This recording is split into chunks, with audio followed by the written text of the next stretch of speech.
Chapter 3. Faith, visualization of, and belief in attainment of desire. The second step toward riches.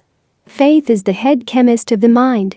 When faith is blended with the vibration of thought, the subconscious mind instantly picks up the vibration, translates it into its spiritual equivalent, and transmits it to infinite intelligence, as in the case of prayer.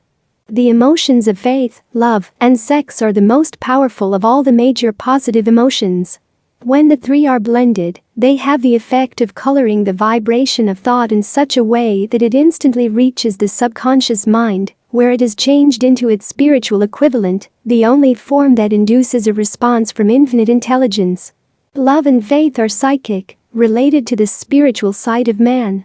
Sex is purely biological, and related only to the physical. The mixing, or blending, of these three emotions has the effect of opening a direct line of communication between the finite thinking mind of man and infinite intelligence. How to develop faith?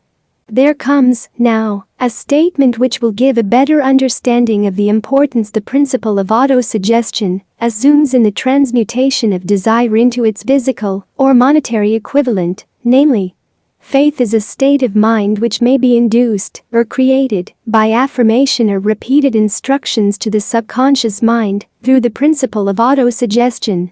As an illustration, consider the purpose for which you are, presumably, reading this book.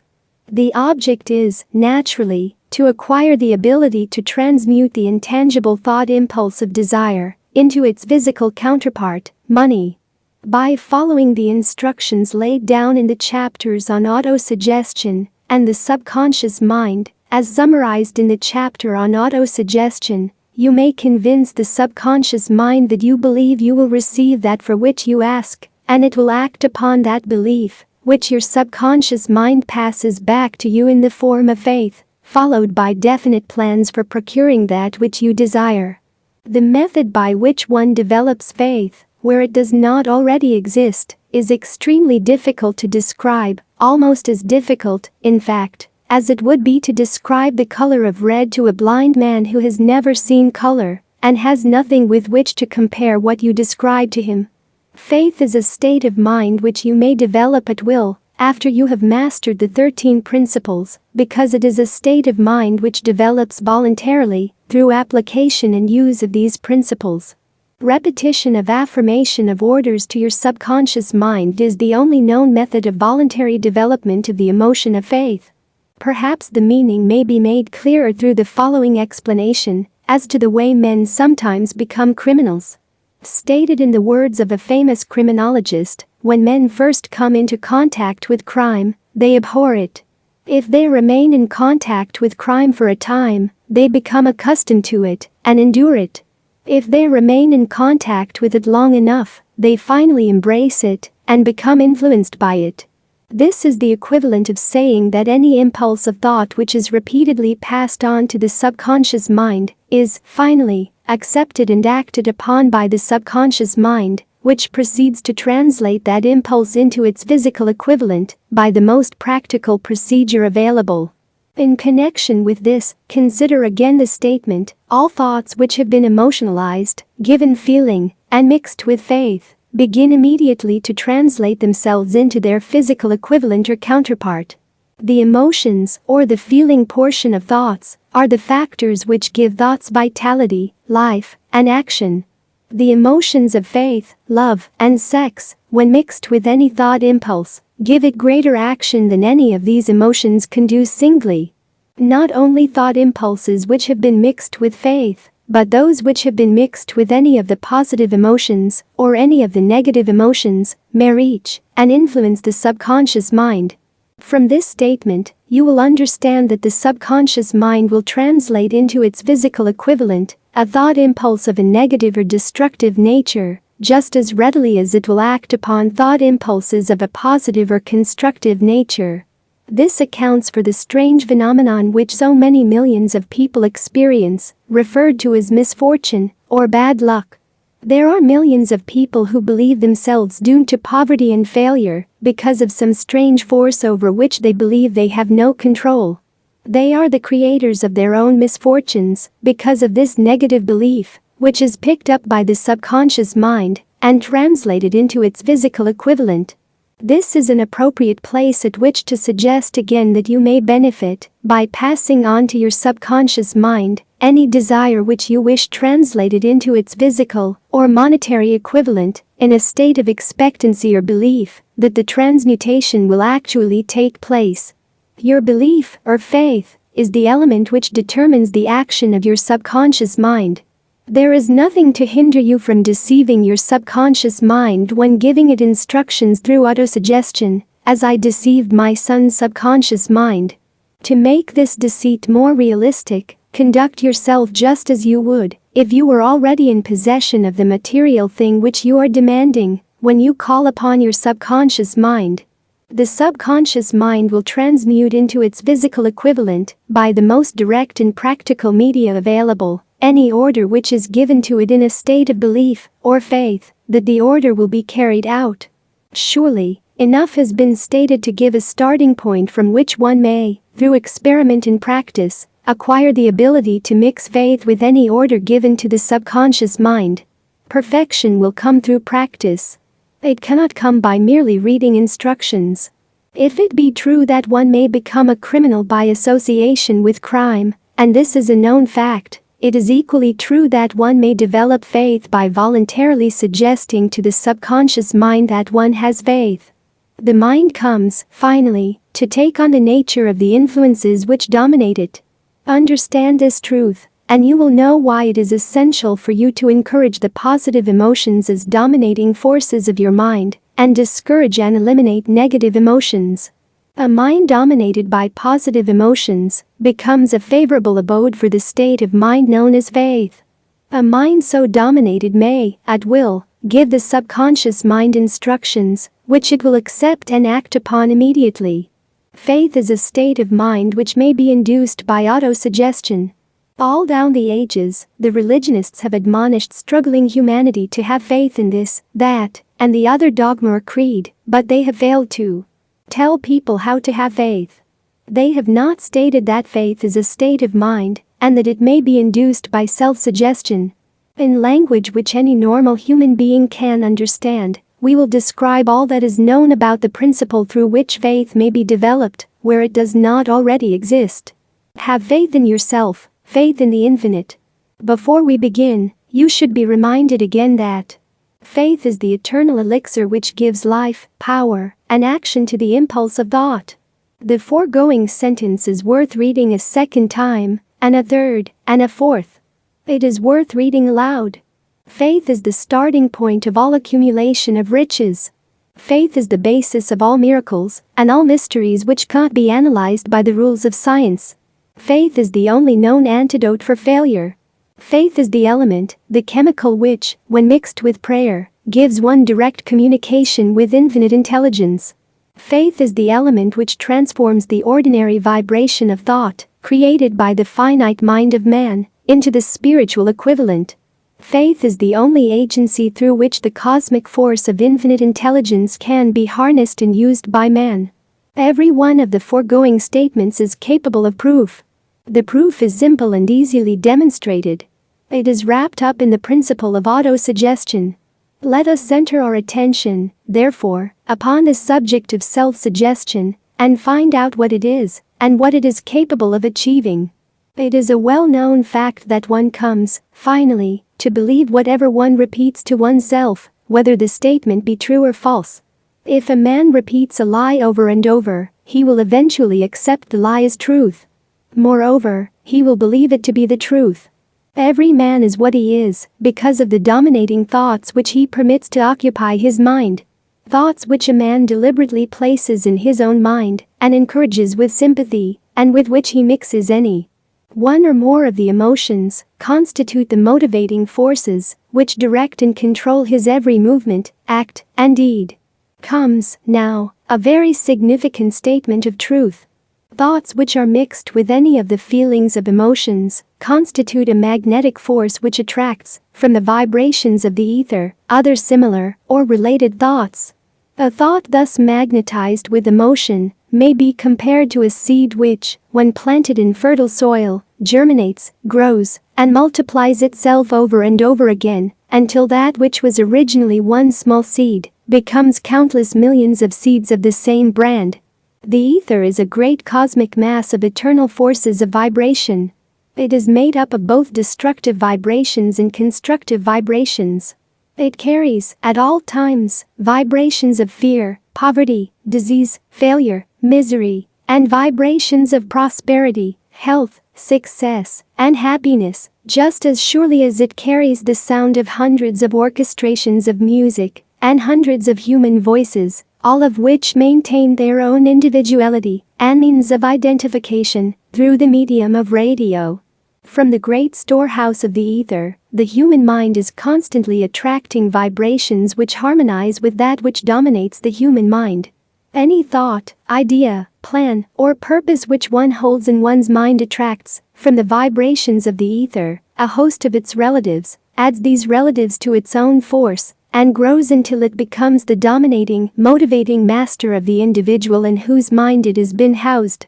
Now, let us go back to the starting point and become informed as to how the original seed of an idea, plan, or purpose may be planted in the mind. The information is easily conveyed. Any idea, plan, or purpose may be placed in the mind through repetition of thought. This is why you are asked to write out a statement of your major purpose or definite chief aim, commit it to memory, and repeat it in audible words, day after day, until these vibrations of sound have reached your subconscious mind. We are what we are because of the vibrations of thought which we pick up and register through the stimuli of our daily environment. Resolve to throw off the influences of any unfortunate environment and to build your own life to order. Taking inventory of mental assets and liabilities, you will discover that your greatest weakness is lack of self-confidence. This handicap can be surmounted and timidity translated into courage through the aid of the principle of autosuggestion. The application of this principle may be made through a simple arrangement of positive thought impulses stated in writing, memorized, and repeated until they become a part of the working equipment of the subconscious faculty of your mind. Self-confidence formula. First, I know that I have the ability to achieve the object of my definite purpose in life, therefore, I demand of myself persistent, continuous action toward its attainment, and I here and now promise to render such action. Second, I realize the dominating thoughts of my mind will eventually reproduce themselves in outward, physical action, and gradually transform themselves into physical reality. Therefore, I will concentrate my thoughts for 30 minutes daily upon the task of thinking of the person I intend to become, thereby creating in my mind a clear mental picture of that person. Third, I know through the principle of autosuggestion, any desire that I persistently hold in my mind will eventually seek expression through some practical means of attaining the object back of it. Therefore, I will devote 10 minutes daily to demanding of myself the development of self-confidence. Fourth, I have clearly written down a description of my definite chief aim in life, and I will never stop trying until I shall have developed sufficient self-confidence for its attainment. Fifth, I fully realize that no wealth or position can long endure unless built upon truth and justice. Therefore, I will engage in no transaction which does not benefit all whom it affects. I will succeed by attracting to myself the forces I wish to use and the cooperation of other people. I will induce others to serve me because of my willingness to serve others. I will eliminate hatred, envy, jealousy, selfishness, and cynicism by developing love for all humanity, because I know that a negative attitude toward others can never bring me success. I will cause others to believe in me, because I will believe in them and in myself. I will sign my name to this formula, commit it to memory, and repeat it aloud once a day, with full faith that it will gradually influence my thoughts and actions, so that I will become a self-reliant and successful person. Back of this formula is a law of nature which no man has yet been able to explain. It has baffled the scientists of all ages. The psychologists have named this law autosuggestion, and let it go at that. The name by which one calls this law is of little importance. The important fact about it is it works for the glory and success of mankind if it is used constructively. On the other hand, if used destructively, it will destroy just as readily.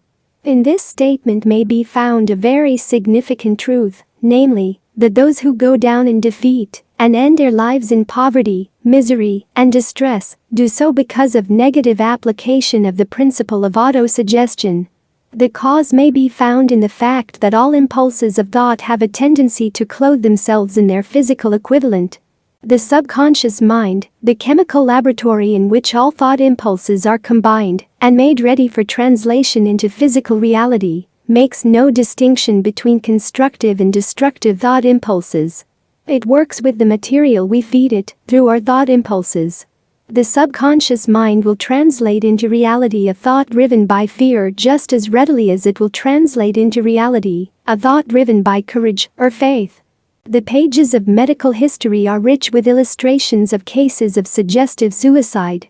A man may commit suicide through negative suggestion just as effectively as by any other means. In a Midwestern city, a man by the name of Joseph Grant, a bank official, borrowed a large sum of the bank's money without the consent of the directors. He lost the money through gambling. One afternoon, the bank examiner came and began to check the accounts. Grant left the bank, took a room in a local hotel, and when they found him, 3 days later, he was lying in bed, wailing and moaning, repeating over and over these words, "My God, this will kill me. I cannot stand the disgrace." In a short time he was dead. The doctors pronounced the case one of mental suicide. Just as electricity will turn the wheels of industry and render useful service if used constructively, or snuff out life if wrongly used, so will the law of autosuggestion lead you to peace and prosperity, or down into the valley of misery, failure, and death, according to your degree of understanding and application of it. If you fill your mind with fear, doubt, and unbelief in your ability to connect with and use the forces of infinite intelligence, the law of autosuggestion will take this spirit of unbelief and use it as a pattern by which your subconscious mind will translate it into its physical equivalent. This statement is as true as the statement that 2 and 2 are 4. Like the wind which carries one ship east and another west, the law of autosuggestion will lift you up or pull you down, according to the way you set your sails of thought. The law of autosuggestion, through which any person may rise to altitudes of achievement which stagger the imagination, is well described in the following verse. If you think you are beaten, you are. If you think you dare not, you don't. If you like to win, but you think you can't, it is almost certain you won't. If you think you'll lose, you're lost. For out of the world we find success begins with a fellow's will. It's all in the state of mind. If you think you are outclassed, you are.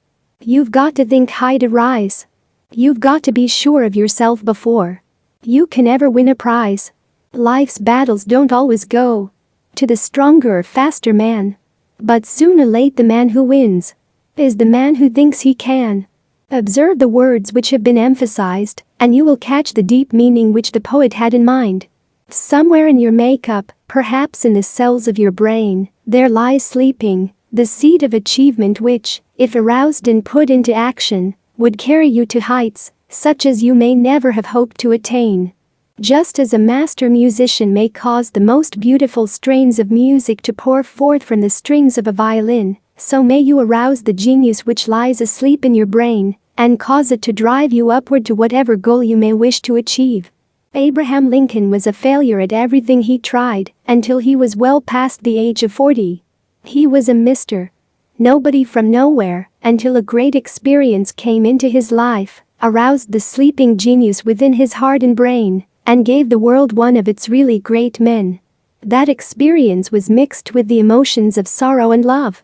It came to him through Anne Rutledge, the only woman whom he ever truly loved.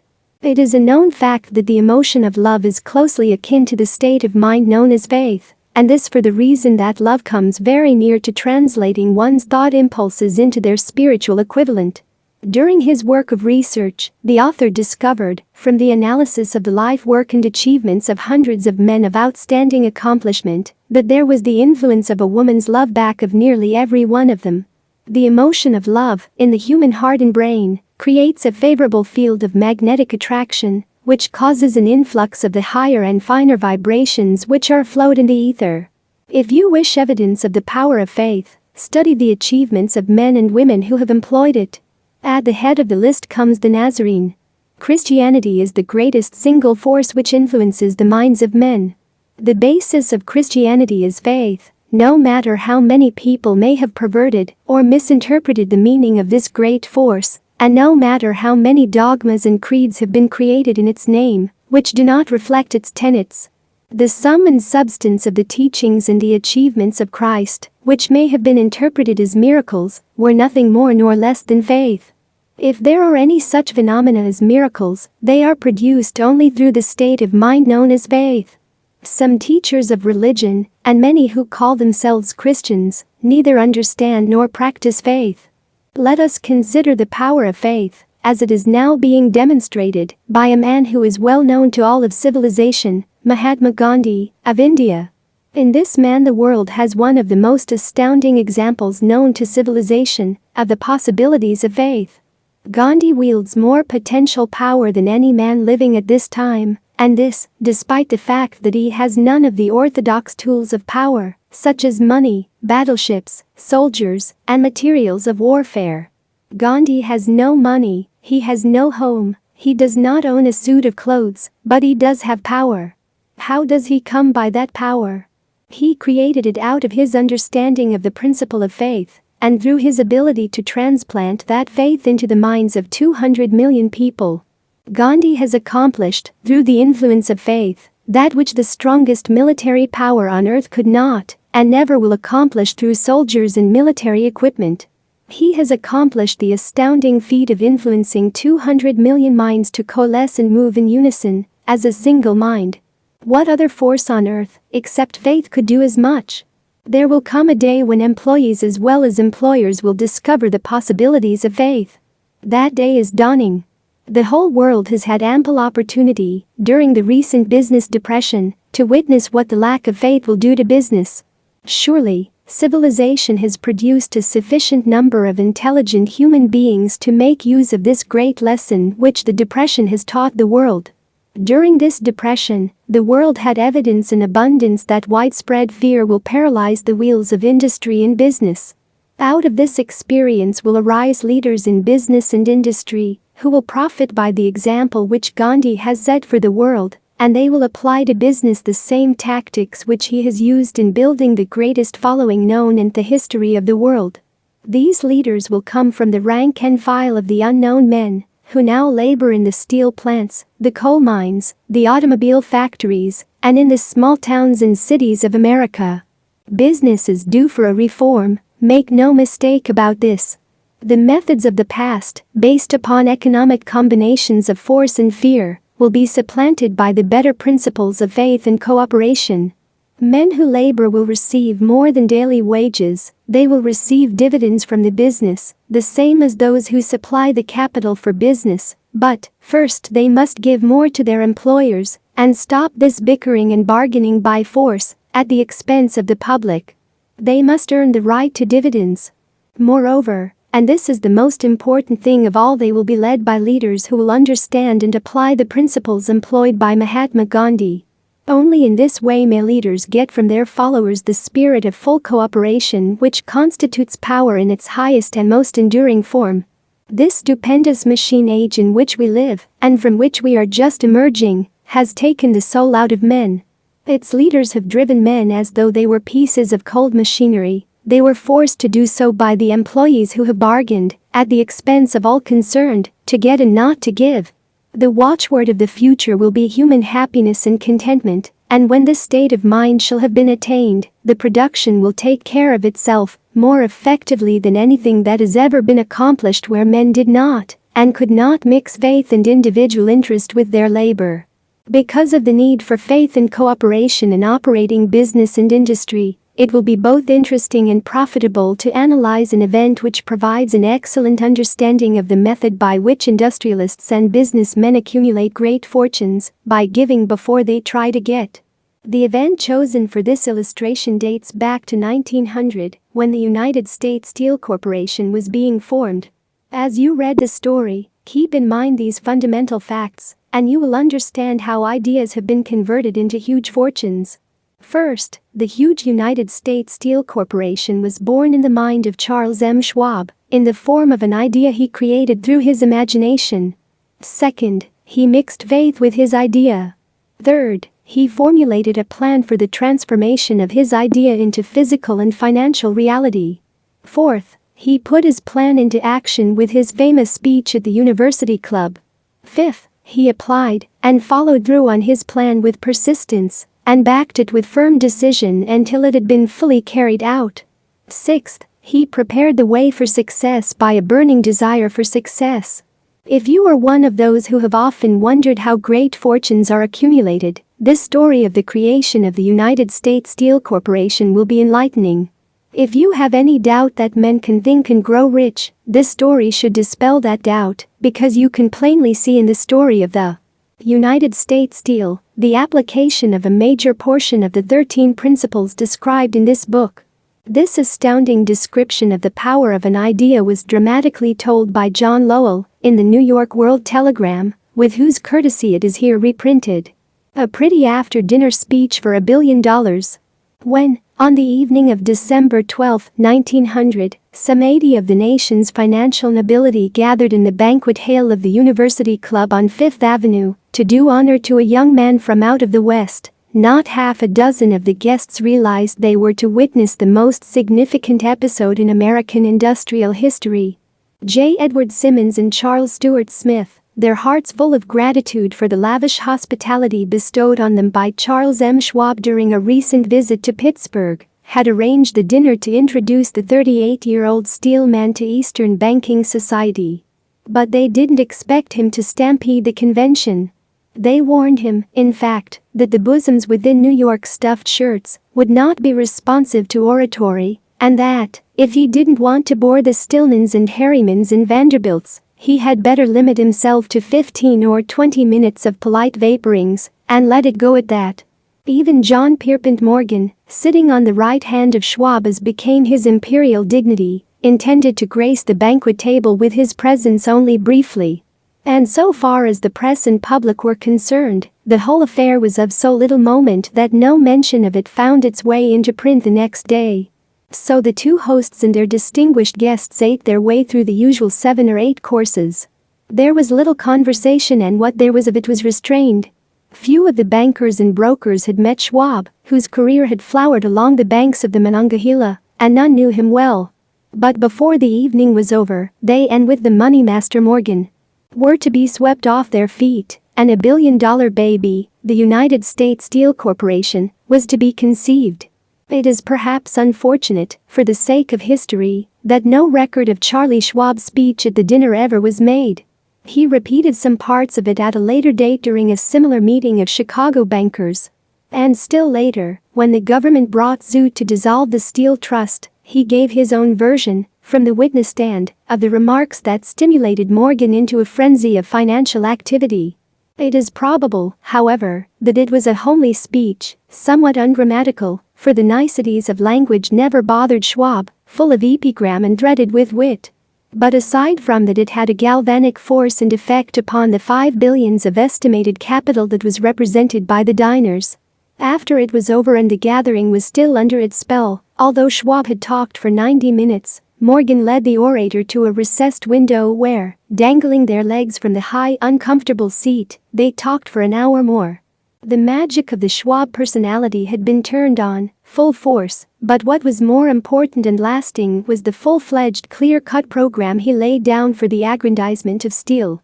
Many other men had tried to interest Morgan in slapping together a steel trust, after the pattern of the biscuit, wire and hoop, sugar, rubber, whiskey, oil or chewing gum combinations.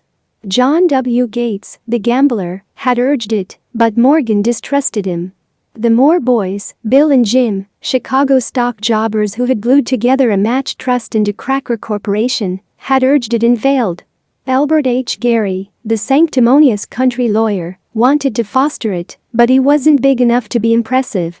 Until Schwab's eloquence took J.P. Morgan to the heights from which he could visualize the solid results of the most daring financial undertaking ever conceived, the project was regarded as a delirious dream of easy money crackpots. The financial magnetism that began, a generation ago, to attract thousands of small and sometimes inefficiently managed companies into large and competition-crushing combinations, had become operative in the steel world through the devices of that jovial business pirate, John W. Gates. Gates already had formed the American Steel and Wire Company out of a chain of small concerns, and together with Morgan had created the Federal Steel Company. The National Tube and American Bridge Companies were two more Morgan concerns, and the Moore brothers had forsaken the match and cookie business to form the American Group Tin Plate, Steel Hoop, Sheet Steel and the National Steel Company. But by the side of Andrew Carnegie's gigantic vertical trust, a trust owned and operated by 53 partners, those other combinations were picayune. They might combine to their heart's content, but the whole lot of them couldn't make a dent in the Carnegie organization, and Morgan knew it. The eccentric old Scot knew it, too. From the magnificent heights of Skybow Castle he had viewed, first with amusement and then with resentment, the attempts of Morgan's smaller companies to cut into his business. When the attempts became too bold, Carnegie's temper was translated into anger and retaliation. He decided to duplicate every mill owned by his rivals. Hitherto, he hadn't been interested in wire, pipe, hoops, or sheet. Instead, he was content to sell such companies the raw steel and let them work it into whatever shape they wanted. Now, with Schwab as his chief and able lieutenant, he planned to drive his enemies to the wall. So it was that in the speech of Charles M. Schwab, Morgan saw the answer to his problem of combination. A trust without Carnegie, giant of them all, would be no trust at all, a plum pudding, as one writer said, without the plums. Schwab's speech on the night of December 12, 1900, undoubtedly carried the inference, though not the pledge, that the vast Carnegie enterprise could be brought under the Morgan tent. He talked of the world future for steel, of reorganization for efficiency, of specialization, of the scrapping of unsuccessful mills, and concentration of effort on the flourishing properties, of economies in the ore traffic, of economies in overhead and administrative departments, of capturing foreign markets. More than that, he told the buccaneers among them wherein lay the errors of their customary piracy. Their purposes, he inferred, had been to create monopolies, raise prices, and pay themselves fat dividends out of privilege. Schwab condemned the system in his heartiest manner. The short-sightedness of such a policy, he told his hearers, lay in the fact that it restricted the market in an era when everything cried for expansion. By cheapening the cost of steel, he argued, an ever-expanding market would be created, more uses for steel would be devised, and a goodly portion of the world trade could be captured. Actually, though he did not know it, Schwab was an apostle of modern mass production. So the dinner at the University Club came to an end. Morgan went home to think about Schwab's rosy predictions.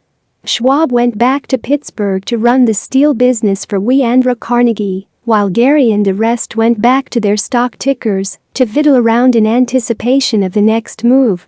It was not long coming. It took Morgan about 1 week to digest the feast of reason Schwab had placed before him. When he had assured himself that no financial indigestion was to result, he sent for Schwab and found that young man rather coy.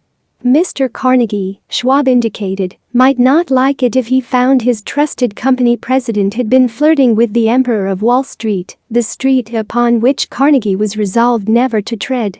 Then it was suggested by John W. Gates, the go-between, that if Schwab happened to be in the Bellevue Hotel in Philadelphia, J.P. Morgan might also happen to be there. When Schwab arrived, however, Morgan was inconveniently ill at his New York home, and so, on the elder man's pressing invitation, Schwab went to New York and presented himself at the door of the financier's library. Now certain economic historians have professed the belief that from the beginning to the end of the drama, the stage was set by Andrew Carnegie, that the dinner to Schwab, the famous speech, the Sunday night conference between Schwab and the Money King, were events arranged by the canny Scot. The truth is exactly the opposite. When Schwab was called in to consummate the deal, He didn't even know whether the little boss, as Andrew was called, would so much as listen to an offer to sell, particularly to a group of men whom Andrew regarded as being endowed with something less than holiness. But Schwab did take into the conference with him, in his own handwriting, 6 sheets of copper plate figures, representing to his mind the physical worth and the potential earning capacity of every steel company he regarded as an essential star in the new metal firmament. 4 men pondered over these figures all night. The chief, of course, was Morgan, steadfast in his belief in the divine right of money. With him was his aristocratic partner, Robert Bacon, a scholar and a gentleman. The third was John W. Gates, whom Morgan scorned as a gambler and used as a tool. The fourth was Schwab, who knew more about the processes of making and selling steel than any whole group of men then living. Throughout that conference, the Pittsburghers' figures were never questioned. If he said a company was worth so much, then it was worth that much and no more. He was insistent, too, upon including in the combination only those concerns he nominated. He had conceived a corporation in which there would be no duplication, not even to satisfy the greed of friends who wanted to unload their companies upon the broad Morgan shoulders. Thus he left out, by design, a number of the larger concerns upon which the walruses and carpenters of Wall Street had cast hungry eyes. When dawn came, Morgan rose and straightened his back. Only one question remained. "Do you think you can persuade Andrew Carnegie to sell?" he asked. "I can try," said Schwab. "If you can get him to sell, I will undertake the matter," said Morgan. So far so good. But would Carnegie sell? How much would he demand? Schwab thought about $320 million. What would he take payment in? Common or preferred stocks? Bonds? Cash? Nobody could raise $1/3 billion in cash. There was a golf game in January on the frost-cracking heath of the St. Andrews Links in Westchester, with Andrew bundled up in sweaters against the cold, and Charlie talking volubly, as usual, to keep his spirits up. But no word of business was mentioned until the pair sat down in the cozy warmth of the Carnegie cottage hard by. Then, with the same persuasiveness that had hypnotized 80 millionaires at the University Club, Schwab poured out the glittering promises of retirement and comfort, of untold millions, to satisfy the old man's social caprices. Carnegie capitulated, wrote a figure on a slip of paper, handed it to Schwab and said, "All right, that's what we'll sell for."